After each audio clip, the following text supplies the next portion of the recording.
If you're starting a new business, whether it's in the US or somewhere else in the world, being able to accept credit card payments is super important. Now, there's a lot of companies out there that'll process credit cards for you. Stripe is one of the most famous ones. It's one of the most popular, especially for my online entrepreneurs. However, there's a lot of options. And in this video today, I'm talking with a credit card processing expert, Mr. Michael Ramsey from prior videos. And we are going to go over which is the best payment processing option for your business. And he's very smart, a lot of information to share, but I'm going to keeping it concise for e-commerce, consultants, SaaS businesses, in-person businesses, and coaches. So we're going to go over these 5 topics. He's going to give us top 1, maybe 2 options, what to look out for each business type. Stay to the end because I'm talking about your business probably at the end, and it's good for YouTube for me. So thanks for being here, Michael. Yeah, absolutely. Let's get into it. There we go. I am opening up an e-commerce business. And I want to sell stuff on the internet. I want to sell shoes. I want to sell supplements. I have a business that's brand new. I have a business that's doing $1 million a month. I'm sure you'll have a different recommendation for each one of those. The floor is yours. Tell me what I should do. Yeah, loaded question. Depends on the region, but let's just stay in the U.S. for everything. Let's assume that it's a foreign person using an LLC, which is most of my audience. So say it's someone from abroad using an LLC. Perfect. Well, if that's the case, then we'll isolate that to the U.S. then. So, in these cases, again, it depends on your actual e-com platform. A lot of clients that I see use Shopify. Out of the box, it's very easy, simple to set up. And you can use Shopify Payments, which essentially is Stripe on the back end. They have a strategic partnership and relationship there.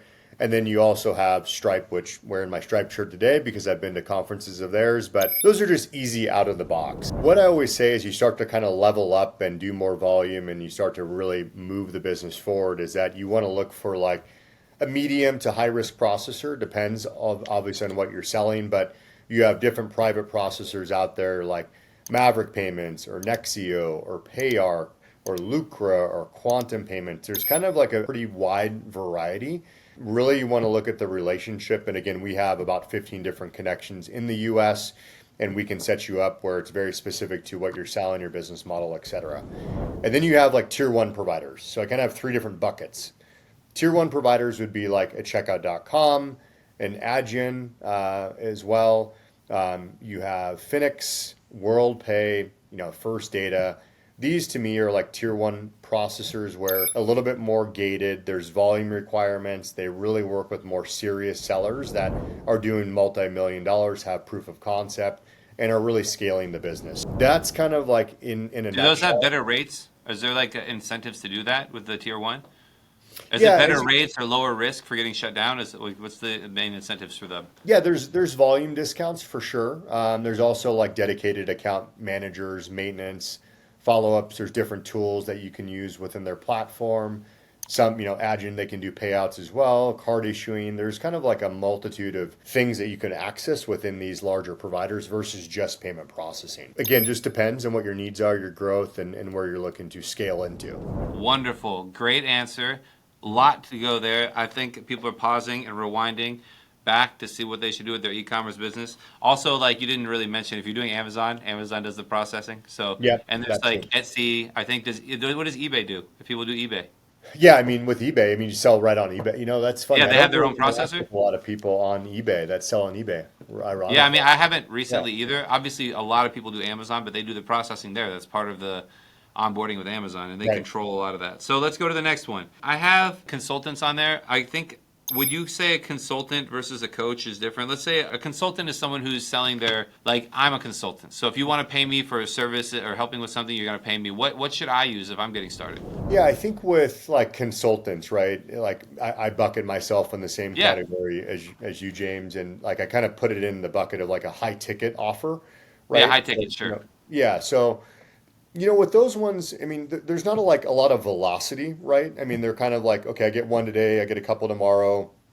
You're not running like hundreds of. Whereas like a coach is going to launch mentorship or something. So we'll talk about coaches next. That's a good one because I have people ask me about that. I'm about to launch something, and like, well, you can't open Stripe because they're going to shut you down on your 5th payment. So because I can get away with using Stripe for some stuff. Yeah, I'll let you get back to it. Sorry. For our business, like we use Stripe, we do have AirWallex, and we have another private processor as well. Stripe has done the trick. I mean, again, we don't do a lot of like, it's not like a super high volume amount where, again, we're getting these larger transactions on a daily basis, but it kind of depends. And I think the same goes for anyone that's consulting or like tax preparation or legal attorneys, for example. These all kind of fall into that category where you're getting these kind of like a couple transactions a day. As you start to scale up, then yes, I would recommend like a private processor. And I named off some names like, again, Lucra, Payarc, Nexio, Maverick. Like they're going to be able to handle that as well.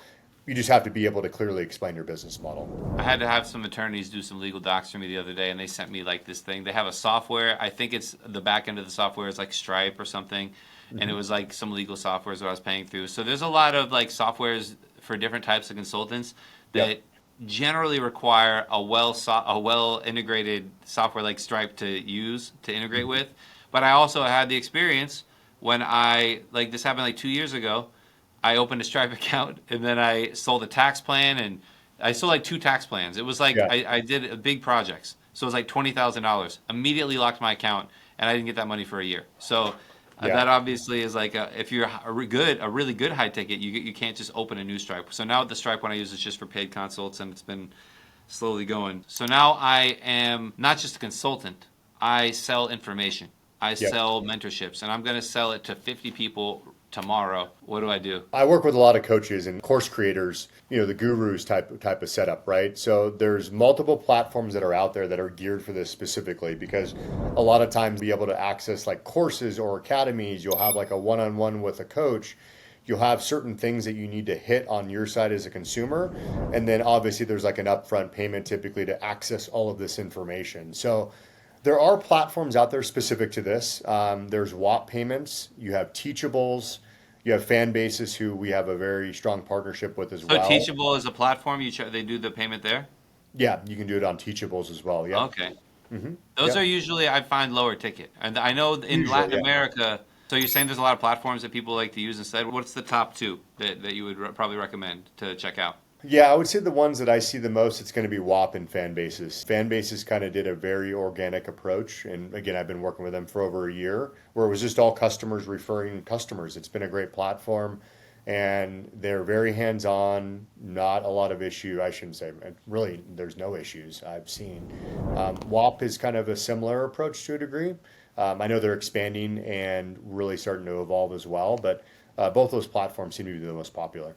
Next, we're moving on. I'm opening up a deli in Miami. What do I do for an in-person business? Something in the U.S. If you're opening, you want to sell something in a store in Miami, you have different considerations. We have point-of-sale stuff. We have we need to scan it.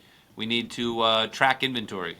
That's different. That's pretty. You can cut that about 20 different ways. There are like if you're opening a deli, there's Clover, right, which is a massive point-of-sale system. That First Data owns or Fiserv at this point owns, and a lot of people go with that, right? But then there's Toast, who sells the hardware, software, and when you go in, like you pay at the table and everything's all integrated out of the box, very simple, right? A lot of times too, and I used to work for Wells Fargo Bank, is that they would have their own merchant processing division. You walk into the bank, you get your bank accounts, you get your payroll accounts, and you can get your merchant accounts. So if you're just doing something small, retail-based, even working with your bank is a good solution. You really don't need to go pursue a third-party provider per se. It's usually something where you can get right at your bank. Processors that are specific towards like different verticals, massage parlors or like anything where it's like reservation type stuff. You can do what's called like mind body software, right? And I've been out of the retail game for a long time, so I might be a little rusty on that. You have Clover for like really anything retail or restaurant based. You have the Square app where, it used to be the old dongle. Now they have point of sale system. You have Toast. So there's kind of a mixed bag there. There's a lot of players in different verticals that can support your business. For my audience, it's more likely going to be someone who's pursuing an E2 visa, buying a franchise or something. And if you're going to consider buying a franchise, that's part of what they include in the package. Right. Just like, here's the processing. Here's how to sign up, and they're going to tell you how to integrate it. So you don't really have to think about it too much if you're doing some kind of franchise. It's only literally if you're opening up your own deli, then you have to come in and figure it all out. It's not really applicable for the channel, but I'm curious, and I wanted to have 5. Okay, so that's a good one. We did ecom, we did coaches, we did consultants, we did the deli, and the last one is the SaaS business. I want to have something where people go online, they Yep. pay to use my software. What are you going to pick? What are the top two or three that you're thinking about for this that people should check out? Yeah, so I mean, Stripe is always going to be that one where anything online sales wise is Stripe is always easy and just super simple to set up, right? Very developer centric and has a great set of APIs to be able to access. What we've been seeing though, and again, this depends if you're selling like outside of the US, but is like merchant of records like Paddle or Fast. Yeah, that's what I was thinking of. I was hoping you were Yeah, going to bring that up. Like a merchant of yeah. record is really good for software. That paddle is just for software businesses, right? Yeah, there's merchant of records that handle that specifically. Again, like 2Checkout, Paddle, FastSpring, those are kind of like the main players within that space. Stripe typically out of the box, if you're setting up like a SaaS business and you're selling domestically in the US, usually does the trick. Stripe's a good starting one to it's just like watch the video we did before this, click this, why your Stripe account's getting closed, why your account's getting closed. Me and Michael just did it back to back. We filmed two videos. We want you to understand what you need to do to set up the right kind of processing, not get shut down, and then have other options to check out if you do get shut down or if you want to get a backup. Michael's the man. Check out compatents.com. I should put it in the description. If you want to work with him and his team, check out some of his education he has on credit card processing. And if you are interested in opening a company, doing your taxes right, you're a non-resident, you're coming in here from the US and you want to do all this stuff, this is all we help clients do every single day. We have the best contacts at the banks. And I think I'm really smart. And I work with all my clients personally, and I can tell you about the tax strategy. So jamesbakercpa.com/schedule. Click this link to this see our first video. Michael, thanks for being here, buddy. Appreciate you, man. Thank you. Yeah, absolutely. Thank you.